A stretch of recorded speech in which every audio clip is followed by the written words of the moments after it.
Слънчевата енергия е енергията, която получаваме от слънчевата светлина и топлина. Тя е един от най-важните възобновяеми източници на енергия.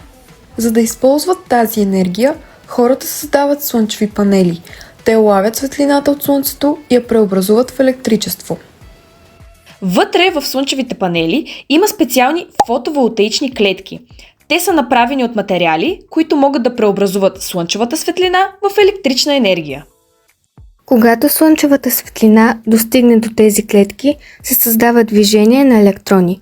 Това движение произвежда електрически ток. Този процес се нарича фотоволтаичен ефект. Благодарение на него, слънчевата светлина може да се превърне в полезна електрическа енергия. Ами да, ето каква готина работа вършим. Обаче, я ни представете малко по-модерно. Ама разбира се, за вас винаги.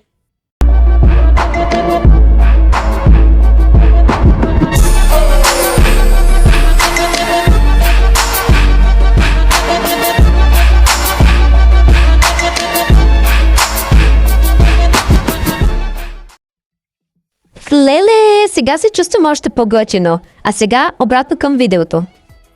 Получената електроенергия може да се използва за осветление, електрически уреди и много други нужди в домовете и сградите.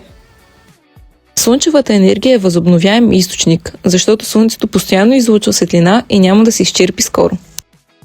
Използването на слънчевите панели помага да се намали замърсяването на въздуха и вредните газове в атмосферата.